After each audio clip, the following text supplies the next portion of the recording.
Hello friends, maths ambrosia में आपका स्वागत है। मैं आज आपको प्रोबेबिलिटी के इम्पॉर्टेंट क्वेश्चंस को बताऊंगा और ये बोर्ड एग्जामिनेशन के लिए बहुत ही इम्पॉर्टेंट है। तो सबसे पहले हम कुछ पॉइंट्स को देखेंगे, उसके बाद क्वेश्चंस को देखेंगे। तो प्रोबेबिलिटी से संबंधित कुछ पॉइंट्स हैं, इम्पॉर्टेंट पॉइंट्स। तो पॉइंट नंबर 1 है the probability of any event E associated to sample space S is given by P E is equal to N E by N S. यहाँ पर ई एक इवेंट है और N number of elements in it को denote कर रहा है। तो P E is equal to होता है एनी बाई एन एस। ये मेन फार्मूला प्रोबेबिलिटी का है, इसको आपको याद रखना है। पॉइंट नंबर 2 है एडिशन थ्योरम ऑन प्रोबेबिलिटी। तो ये एडिशन थ्योरम ऑन प्रोबेबिलिटी क्या होता है? The probability of occurrence of event A और B is given by P A union B is equal to P A plus P B minus P A intersection B. ये formula हम तब use करते हैं जब हमको फाइंड आउट करना है अकरेंस ऑफ इवेंट ए और बी। और लगा हुआ है तो यहाँ प्लस होता है और इसी को हम एडिशन थ्योरम कहते हैं। यहाँ पर पी ए यूनियन बी का मीनिंग होता है और यहाँ पर अगर और लिखा हुआ है तो समझ लीजिए यूनियन निकालना है और प्लस में ब्रेक होगा। यहाँ पर नोटेड पॉइंट ये है, if A and B are mutually exclusive events then A intersection B is equal to 5 होगा। म्यूचुअली एक्सक्लूसिव इवेंट्स का मीनिंग ये हुआ कि ए और बी ये दोनों इवेंट एक साथ घटित नहीं हो रहे हैं, तो ये म्यूचुअली एक्सक्लूसिव इवेंट्स कहलाते हैं, परस्पर अपवर्जी घटनाएं कहलाती हैं। तो इंटरसेक्शन 5 होता है और इसलिए इसकी प्रोबेबिलिटी 0 हो जाएगी क्योंकि इसमें कोई एलिमेंट नहीं है। और तब इस केस में P A union B is equal to simply हो जाएगा P A plus P B, means ये चीज़ हट जाएगा, यहाँ 0 हो जाएगा। तो P A union B is equal to P A plus P B हो जाएगा। और तीसरा पॉइंट ये है कि P E plus P E dash is equal to 1 होता है, मीन्स पी ई जो है प्रोबेबिलिटी ऑफ एनी इवेंट ई है और पी ई डैश जो है, ई डैश जो हमारा कंप्लीमेंट्री इवेंट है ई डैश होता है यहाँ पर। तो P plus P dash is equal to 1 होता है। अब अगर हमको यहाँ पर पी ई डैश का वैल्यू फाइंड आउट करना है तो ये हो जाएगा 1 minus P E, 1 minus P E. तो P प्लस पी डैश दोनों का जो सम होता है वो 1 होता है। और चौथा पॉइंट ये है कि किसी भी इवेंट की प्रोबेबिलिटी जो है 0 और 1 के बीच में होती है। पांचवा पॉइंट है कंडीशनल प्रोबेबिलिटी। ये बहुत ही इंपॉर्टेंट पॉइंट है, यही जो है 12th क्लास के बोर्ड एग्जाम में मेनली इसी से रिलेटेड क्वेश्चंस आता है या फिर बेस थ्योरम से रिलेटेड क्वेश्चंस आता है। तो इसको आप देखिए कंडीशनल प्रोबेबिलिटी या प्रतिबंधी प्रायिकता भी इसको हिंदी में कहते हैं। The conditional probability of event E when F has already occurred is denoted by PE by F and is defined as PE upon F is equal to PE intersection F upon PF is equal to, यहाँ पर ये P है means probability है और यहाँ पर अगर number of element भी हमको मालूम है तो NE intersection F upon NF भी होता है। तो PE अपॉन F के लिए हम ये फार्मूला यूज कर सकते हैं या फिर ये फार्मूला यूज कर सकते हैं। तो कंडीशनल प्रोबेबिलिटी जो होती है ऑफ एनी इवेंट ई, इसको हम पी ई बाई एफ से डिनोट करते हैं और इसका डेफिनेशन है P E intersection F upon P F या N E intersection F upon N F. तो अब देखिए पॉइंट नंबर 6। पॉइंट नंबर 6 है मल्टीप्लिकेशन थ्योरम ऑन प्रोबेबिलिटी। तो the probability of occurrence of both the events E and F is given by P E intersection F is equal to P E into P F upon E. Means यहाँ पर both the events, अगर occurrence of both the events E and F है तो intersection लगेगा और ये फिर into में ब्रेक हो जाएगा। अगर ए और बी है तो यूनियन लगेगा प्लस होगा, और अगर both the events E and F है तो इंटरसेक्शन यहाँ पर हो जाता है, बोथ है और यहाँ पर इनटू लग जाता है। If E and F R independent events, अगर यहाँ पर ई और एफ दोनों इंडिपेंडेंट है तो इंटरसेक्शन जो है इनटू में ब्रेक हो जाएगा। इसी को हम मल्टीप्लिकेशन थ्योरम ऑन प्रोबेबिलिटी कहते हैं। 7 पॉइंट है लॉ ऑफ टोटल प्रोबेबिलिटी। तो इसको समझिए, let S be the sample space and let E1 E2 EN be N mutually exclusive and exhaustive events associated with a random experiment. If A is any event which can occur with E1 or E2 or En, then यहाँ पर देखिए E1 E2 E3, ज़्यादातर E1 E2 रहता है या फिर E1 E2 E3 रहता है। 3 इवेंट्स ऐसे होते हैं जो म्यूचुअली एक्सक्लूसिव और एग्जॉस्टिव होते हैं या फिर इक्वली लाइकली होते हैं। इनके घटने की जो संभावना है समान होती है या फिर ये दिया रहता है। और एक इवेंट ऐसा होता है जो E1 के साथ भी घटित हो सकता है, E2 के साथ और E3 के साथ भी घटित हो सकता है। तो हमको इस घटना ए के घटित होने की प्रायिकता means probability of occurrence of event A is equal to P_E1 into PA/E1 plus P_E2 into PA/E2 and so on P_EN into PA/EN। यहाँ पर सिग्मा लगाएंगे तो सिग्मा आई जोड़ू 1 to n हो जाएगा, PEI इंटू PA/EI हो जाएगा। तो हम इसको लॉ ऑफ टोटल प्रोबेबिलिटी कहते हैं और इसी से मिलता जुलता है बेस थ्योरम। मीन्स ये जितना भी यहाँ पर स्टेटमेंट लिखा हुआ है बेस थ्योरम के लिए यही चीज़ है। ये जो है टोटल प्रोबेबिलिटी का इनवर्स थ्योरम होता है बेस थ्योरम। यहाँ पर देखिए A/E पहले है और यहाँ पर E/A हो गया, उल्टा हो गया है। तो PEI/A इज इक्वल टू होता है PEI इंटू PA/EI अपान सिग्मा PEI इंटू P/EI।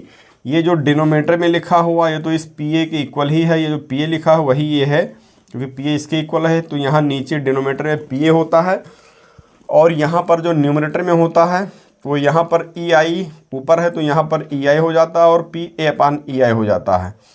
तो ये जितने पॉइंट्स हैं ये वर्क कैसे करते हैं इसको क्वेश्चन में आपके समझ में आएगा। तो कुल मिलाकर ये 8 पॉइंट्स हैं जिसको आप माइंड में रखेंगे तो प्रोबेबिलिटी के क्वेश्चन को आसानी से सॉल्व कर ले जाएंगे। तो अब हम देखते हैं क्वेश्चंस। सो क्वेश्चन नंबर 1 देखिए, assume that each born child is equally likely to be a boy or a girl if a family has 2 children what is the condition probability that both are girls given that first है the youngest is a girl and second है at least 1 is a girl. तो ये बहुत ही important question है, board exam में कई बार आ चुका है और आने की पॉसिबिलिटी है। तो यहाँ पर ये कह रहा है कि किसी फैमिली में 2 बच्चे हैं, यहाँ पर फैमिली में 2 बच्चे हैं, 2 चिल्ड्रंस हैं। व्हाट इज द कंडीशन पड़े बोथ आर गर्ल्स यहाँ पर। तो इसका सॉल्यूशन ये हो जाएगा कि सबसे पहले तो यहाँ पर 2 चिल्ड्रन हैं तो दोनों बॉय हो सकते हैं या पहला बॉय दूसरा गर्ल हो सकता है या पहला गर्ल दूसरा बॉय हो सकता है या दोनों गर्ल हो सकते हैं, जीजी हो सकते हैं। तो यहाँ पर जो सैंपल स्पेस बना है S जिसको हम कहते हैं, यहाँ पर सैंपल स्पेस आपका ये हो गया। इसमें 4 एलिमेंट आ गए हैं। दोनों बॉय हो सकता है, दोनों चाइल्ड बॉय हो सकता है, पहला बॉय दूसरा गर्ल हो सकता है, पहला गर्ल दूसरा बॉय हो सकता है, दोनों गर्ल हो सकते हैं। हमको जो निकालना है conditional probability of both are girls. तो यहाँ पर E क्या हो जाएगा, यहाँ पर E हो जाएगा हमारा, E हो जाएगा दोनों गर्ल होना चाहिए। तो E में जो एलिमेंट आएगा वो GG आएगा। यहाँ पर E में जो एलिमेंट आएगा वो GG आएगा। और कंडीशनल प्रोबेबिलिटी हमको फाइंड आउट करनी है तो E ऊपर हो जाएगा। बाकी ये जो है गिवन दैट जो होता है नीचे रहता है। तो फर्स्ट पार्ट के लिए F जो हो जाएगा, फर्स्ट पार्ट के लिए जो F हो जाएगा यहाँ पर कह रहा है the youngest is a girl, यानी यंगेस्ट में जो बाद में पैदा हुई है वो गर्ल होनी चाहिए। तो यहाँ पर इस F में BG आ जाएगा और ये नहीं आएगा इसमें और GG आ जाएगा क्योंकि ये सेकंड वाली भी यंगेस्ट है, गर्ल होना चाहिए यंगेस्ट को। तो ये GG हो जाएगा। और इस तरह से हम इन दोनों का इंटरसेक्शन निकालते हैं। सबसे पहले देयरफॉर E इंटरसेक्शन F निकाल लेते हैं। तो यहाँ से E इंटरसेक्शन F हमको मिल जाएगा। इन दोनों में क्या कॉमन है, GG कॉमन है। तो यहाँ से हमको GG मिल जाएगा और हमको निकालना है देयरफॉर प्रोबेबिलिटी ऑफ E/F, क्योंकि यहाँ पर पूछा गया है conditional probability that both are girls. तो बोथ आर गर्ल्स E ऊपर रहेगा और गिवन दैट नीचे होता है। तो PE/F इक्वल टू हो जाएगा।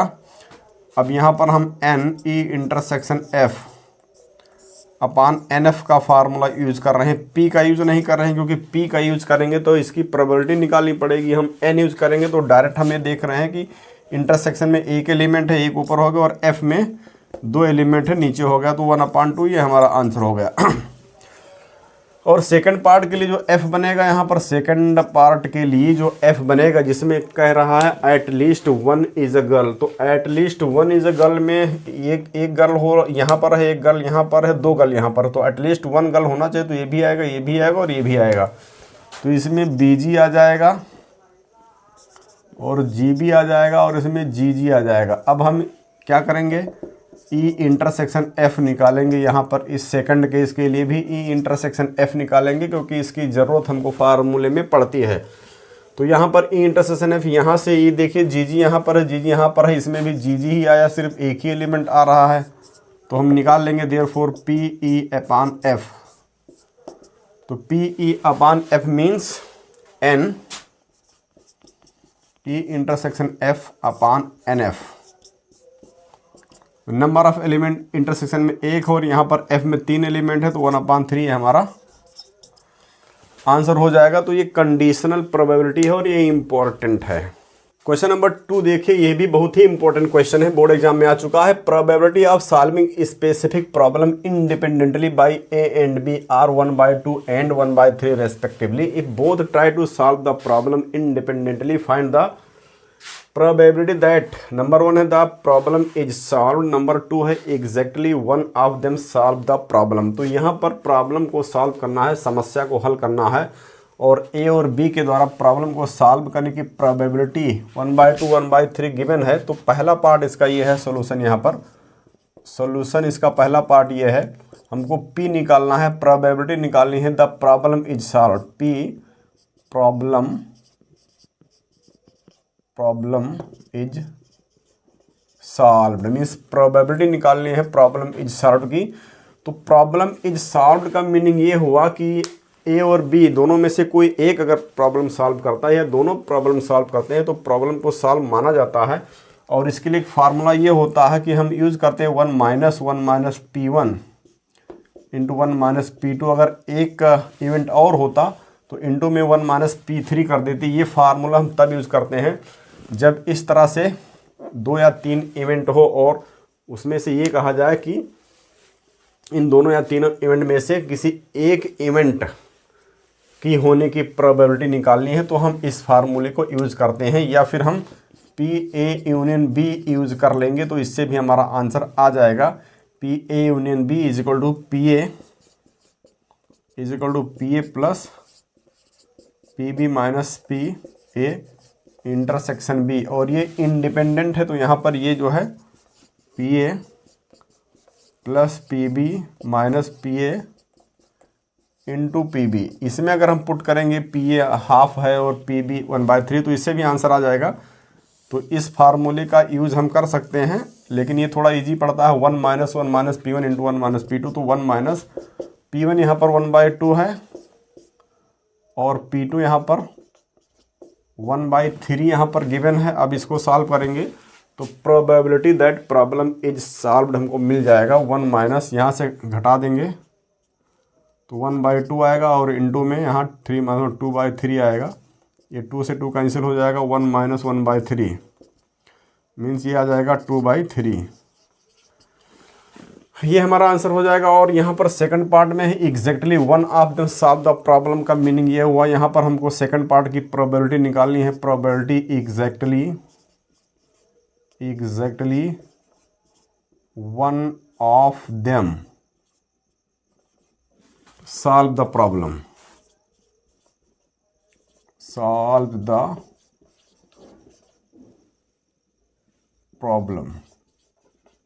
हमको ये फाइंड आउट करना है। तो यहाँ पर इसका मीनिंग ये हुआ, कि जब ए प्रॉब्लम को सॉल्व करता है तो बी सॉल्व नहीं करता है, और मीन्स प्लस जब बी सॉल्व करता है तो ए सॉल्व नहीं करता। तो यहाँ पर जो सॉल्व नहीं करता उस पर डैश लग जाएगा। और इस तरह से पी ए का वैल्यू हाफ वहाँ पर गिवन है और इनटू में पी बी डैश है। तो यहाँ 1 - पी बी हो जाएगा। 1 - 1/3 कर देंगे तो 1 - 1/3 हो जाएगा, प्लस पी बी यहाँ पर 1/3 है और पी ए यहाँ 1 - 1/2 कर देंगे। इसको हम सॉल्व कर लेंगे तो 1/2 हो जाएगा। यहाँ 3 - 1 2/3 हो गया और प्लस में 1/3 होगा, इंटू में 1/2 हो गया। तो ये 2/6 हुआ प्लस 1/6 हुआ, ये 3/6 मीन्स 1/2।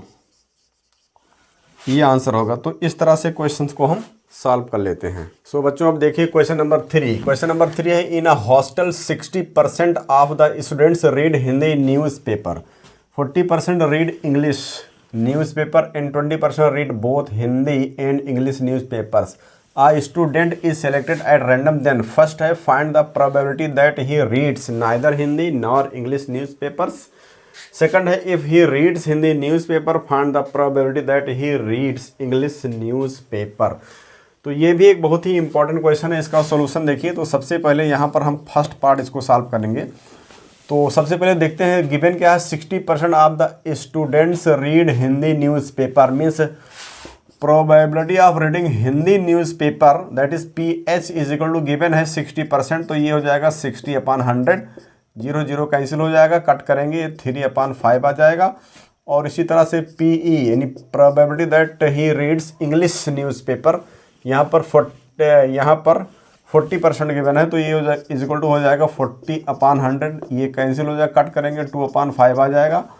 और बोथ के लिए क्या होता है, इंटरसेक्शन होता है, तो H intersection E Hindi and English newspapers को रीड करने वाले जो बच्चे हैं वो 20% है, तो यहाँ पर ये हो जाएगा 20%, 20/100, 0 0 कैंसिल हो जाएगा, 1/5 आ जाएगा। ये जो गिवन है इसको हमने लिख लिया। अब यहाँ पर फर्स्ट पार्ट क्या कर रहा है, फर्स्ट पार्ट ये कह रहा है find the probability that he reads neither Hindi nor English, तो यहाँ पर प्रोबेबिलिटी फाइंड आउट करना है। नाइदर हिंदी तो डैश लग जाएगा, इंटरसेक्शन नॉर इंग्लिश तो इस पर भी डैश लग जाएगा, नहीं हमको फाइंड आउट करना है PH dash intersection E dash, तो ये हो जाएगा PH union E whole dash, क्योंकि यहाँ पर ये डिमॉर्गन लॉ होता है P since H union E whole dash is equal to होता है H dash intersection E dash. यहाँ पर ये जो है डिमॉर्गन्स लॉ है, तो इस लॉ को आपको याद रखना है, H union E whole dash is equal to H dash intersection E dash होता है ये।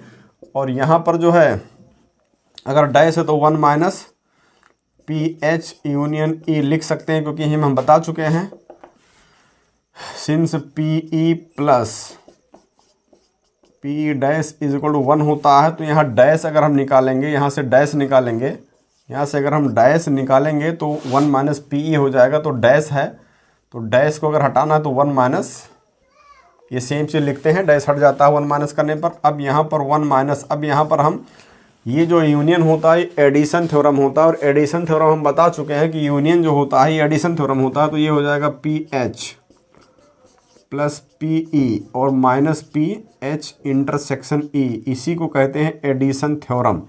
तो ये एडिशन थ्योरम यहाँ हमने अप्लाई कर दिया, 1 माइनस PH का वैल्यू यहाँ पर ये 3/5 है, और PE 2/5 है, और माइनस PH इंटरसेक्शन E 1/5 है। तो हम यहाँ पर इसको सॉल्व करेंगे, तो यहाँ पर देखिए 3 और 2 5, 5 में से एक जगह 4/5 हो जाएगा, यहाँ पर ये सॉल्व करेंगे, 5 यहाँ आएगा, 4 माइनस हो जाएगा, तो 1/5 यहाँ पर हमारा ये आंसर हो गया। तो फर्स्ट पार्ट का जो आंसर हो गया, जिसमें कि find the probability that he reads neither Hindi nor English newspapers, 1/5 हो गई। और अब इसका सेकंड पार्ट देखिए, सेकंड पार्ट ये है if he reads Hindi newspaper find the probability that he reads English newspaper. तो इसका जो सेकंड पार्ट है, सेकंड पार्ट यहाँ पर ये है कि हमको फाइंड आउट करना है इंग्लिश न्यूज़पेपर की प्रोबेबिलिटी। तो इंग्लिश, यहाँ पर इंग्लिश को हमने E से डिनोट किया है, तो इंग्लिश E ऊपर हो जाएगा, और हिंदी को नीचे रखना है, H यहाँ पर नीचे हो जाएगा। तो हमको प्रोबेबिलिटी फाइंड आउट करनी है E/H, क्योंकि यहाँ पर इंग्लिश जो हमारा है ये इसकी प्रोबेबिलिटी निकालनी है, तो ये ऊपर होता, और हिंदी पहले से ये इवेंट हो चुका है तो नीचे होता, तो ये हो जाएगा PE इंटरसेक्शन H/PH। तो इंटरसेक्शन यहाँ पर E और H का इंटरसेक्शन 1/5 है, तो ये हो जाएगा 1/5/PH। PH यहाँ पर 3/5 है, तो ये 5 से 5 कैंसिल हो जाएगा, और ये 1/3 हमारा आंसर हो जाएगा। सो स्टूडेंट्स, अब देखिए question number 4। Bag first contains 3 red and 4 black balls while another bag second contains 5 red and 6 black balls. One ball is drawn at random from one of the bags and it is found to be red. Find the probability that it was drawn from bag second. तो जब इस type का question होता है तो ये beige theorem का question है, इम्पोर्टेंट क्वेश्चन है, इस टाइप का क्वेश्चन बोर्ड एग्जाम में अक्सर आता है। तो इसका सलूशन देखिए कि इसको हम कैसे सॉल्व करेंगे। तो यहाँ पर तो सबसे पहले आप ये समझ लीजिए कि दो बैग है। यहाँ पर आपका ये है बैग फर्स्ट, मान लेते हैं कि ये बैग फर्स्ट है, और यहाँ पर ये बैग सेकंड, ये बैग सेकंड है, ये बैग सेकंड है। तो यहाँ पर देखिए बैग फर्स्ट में थ्री रेड बॉल है, और बैग सेकंड में, बैग फर्स्ट में 3 रेड बॉल है और 4 ब्लैक बॉल है। बैग सेकंड में देखिए 5 रेड बॉल है और 6 ब्लैक बॉल है। ये बैग है, बैग में यहाँ पर 3 रेड 4 ब्लैक है, और यहाँ पर 5 रेड 6 ब्लैक है। तो यहाँ पर हम कुछ इवेंट को पहले लेट कर लेते हैं। क्या करते हैं, let E one the event choosing bag first, choosing bag first, और यहाँ पर E2 लेट करते हैं the event choosing bag second, क्योंकि इन दोनों बैग में से सबसे पहले हम किस बैग को चूज कर रहे हैं ये पता लगाना पड़ेगा। उसके बाद में हम उस बैग से बॉल को निकाल रहे हैं। इन दोनों में से पहले एक बैग को उठाएंगे, फिर हम बॉल को निकालेंगे। तो यहाँ पर ये E1 E2 लेट कर लिया, एंड एक इवेंट लेट करते हैं। यहाँ पर 1 ball is drawn at random from one of the bags and it is found to be red. तो यहाँ पर drawn ball is red. The event that drawn ball is red. यहाँ पर बेस थ्योरम में ध्यान ये रखना है कि इस तरह के 2 या 3 इवेंट होंगे तो हम उसको E1 E2 E3 से लेट करेंगे, और एक ऐसा इवेंट होगा जो इसके साथ भी घटित होगा और इसके साथ भी घटित होगा। Means A occurs with E1 और E2 और E3, ये बेस थ्योरम में बताया गया है। तो यहाँ पर 2 इवेंट इस टाइप का है, एक इवेंट ये है, इसको हमने अज्यूम कर लिया। अब यहाँ पर हम ये देख रहे हैं कि देयरफॉर P E1 का वैल्यू कितना होगा और PE2 का वैल्यू कितना होगा। तो यहाँ पर 2 बैग है, 2 बैग में से एक बैग को चूज करने की जो प्रोबेबिलिटी है ये 1/2 इसकी भी हो जाएगी और 1/2 इसकी भी हो जाएगी। अब इसके बाद में हमने मान लीजिए फर्स्ट बैग को निकाला, और यहाँ पर P A अपान, सबसे पहले हम निकालेंगे PA upon E1।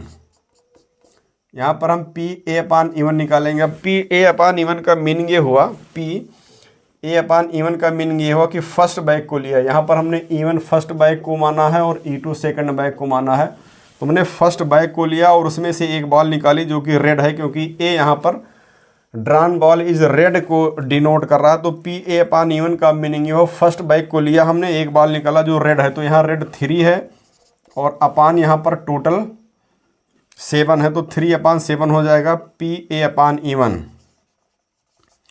And PA upon E2। PA upon E2 का मीनिंग ये हुआ कि हमने सेकंड बैग को लिया है और एक बॉल निकाली और बॉल रेड है, तो रेड है यहाँ पर 5 रेड हो जाएगा, अपान टोटल हो जाएगा 11 हो जाएगा। तो यहाँ पर PA अपान E2 5/11 हो गया।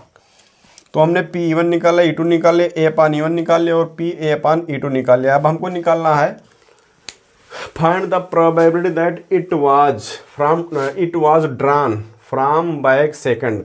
तो बैग सेकंड से ड्रा की गई इसकी प्रोबेबिलिटी निकालनी है हमको।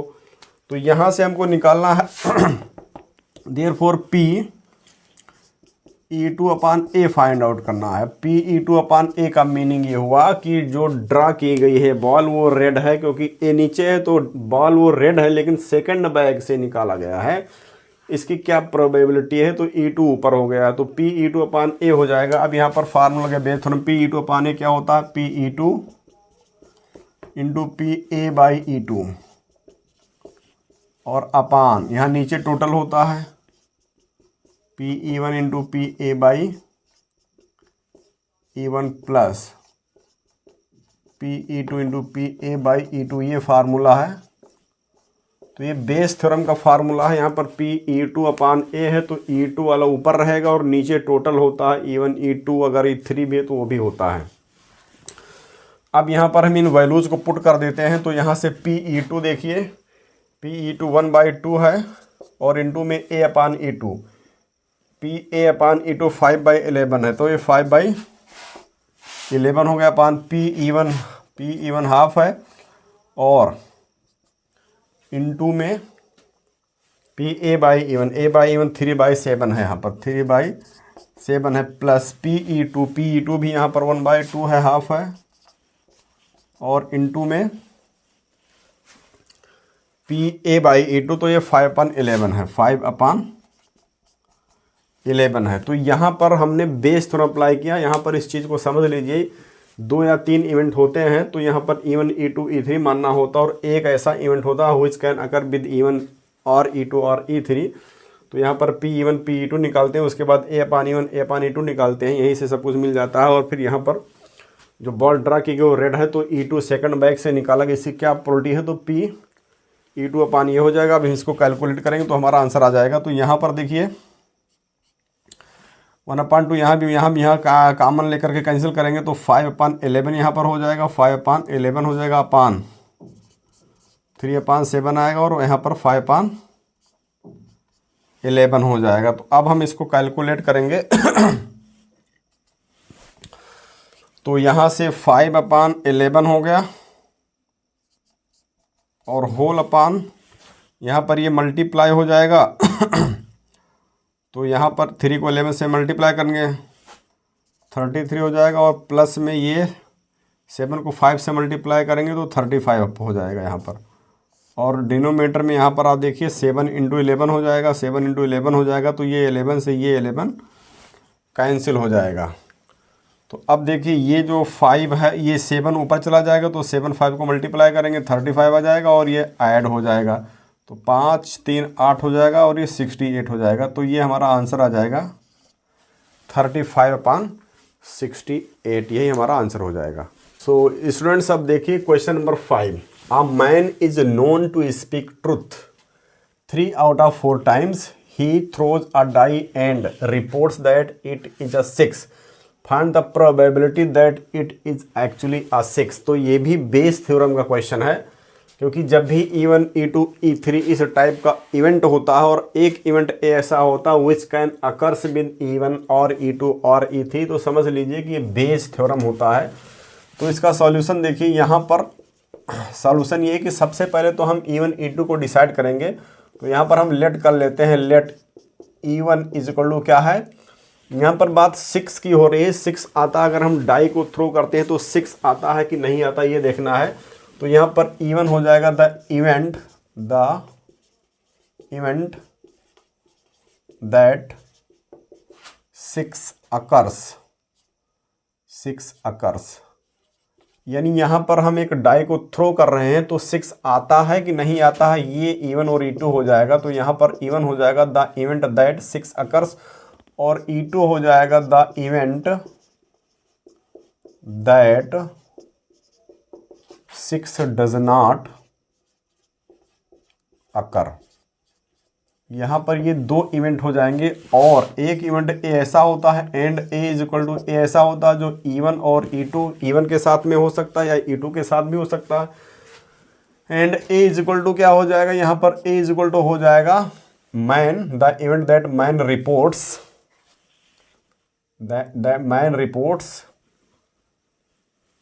That 6 occurs. यहाँ पर ए इज इक्वल टू हो जाएगा the event that man reports man reports 6 occurs. तो यहाँ पर ए इज इक्वल टू हो जाएगा the event that man reports 6 occurs. अब यहाँ पर हमको निकालना है P1, देयरफॉर P1। अब यहाँ पर P1 का मीनिंग ये हुआ कि डाई को हमने थ्रो किया तो 6 आए, इवेंट दैट 6 अगर 6 आए, इसकी क्या प्रोबेबिलिटी है, तो 6 आने की प्रोबेबिलिटी, डाई में 6 पॉइंट होते हैं, 6 आने की प्रोबेबिलिटी 1/6 हो जाएगी। और PE2 का मीनिंग हो जाएगा कि 6 नहीं आ रहा, उसकी क्या probability, the event that 6 doesn't occur, तो यहाँ पर PE2 हो जाएगा 1 - 1/6, मीन्स ये हो जाएगा 5/6, यानी 6 ना आने की प्रोबेबिलिटी ये हो जाएगी। एंड यहाँ पर PA/E1 क्या होगा, PA/E1। अब PA/E1 का मीनिंग समझिए, E1 का मतलब हुआ कि 6 आ रहा है, 6 अकर्स है, यहाँ पर 6 अकर्स है। और A क्या है, यहाँ पर A है the event that man report 6 occurs, तो यहाँ पर इसका मतलब ये हुआ कि एक्चुअल में 6 आ रहा है डाई पर, और ये जो मैन है ये भी रिपोर्ट कर रहा है 6, इसका मतलब ये ट्रू बोल रहा है, तो ये हो जाएगी 3/4। और PA/E2 का मीनिंग ये हुआ कि 6 तो आ नहीं रहा, E2 का मतलब 6 तो डाई पर आ नहीं रहा है, लेकिन जो है ये आदमी क्या कह रहा है कि ये जो है आदमी कह रहा है कि ये 6 आ रहा है, इसका मतलब ये झूठ बोल रहा है। तो झूठ बोलने की इसकी प्रोबेबिलिटी जो है वो इसको हम घटा देंगे, 1 - 3/4 कर देंगे, तो ये हो जाएगा 1/4। अब ये हमारा आ गया। अब हमको निकालना क्या है, find the probability that it is actually a 6। हमको निकालना है एक्चुअली आ 6, तो एक्चुअली आ 6 मतलब E1/A निकालना है। जो मैन रिपोर्ट कर रहा है वो तो रिपोर्ट कर ही रहा है कि 6 अकर कर रहा है, लेकिन हमको क्या है एक्चुअली 6 निकालना है। तो एक्चुअल में 6 यहाँ पर E1 में है, तो PE1/A निकालना है, तो ये हो जाएगा PE1 × PA/E1। और नीचे टोटल होता है, ऊपर क्या होता है यही होता है, और नीचे टोटल होता है PE1 × PA/E1,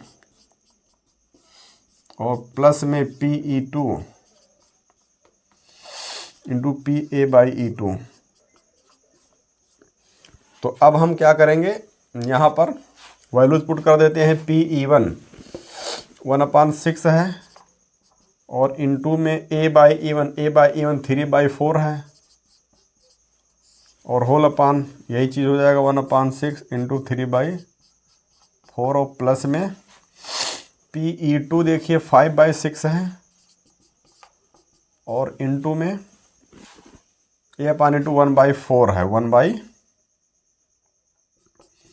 यहाँ पर 1/4 है। तो अब हम इसको सॉल्व कर लेते हैं, तो ये सेम चीज़ दिख रहा है, 6 4 जा 24, तो ये हो जाएगा 3/24, ये हो जाएगा 3/24 अपान ये भी 24 है, भी 24 है, तो 8/24 हो जाएगा। ये 8/24 हो जाएगा, 24 से 24 कैंसिल हो जाएगा, तो ये 3/8 हो जाएगा हमारा answer. I hope that these questions will be beneficial for you. Thanks for watching.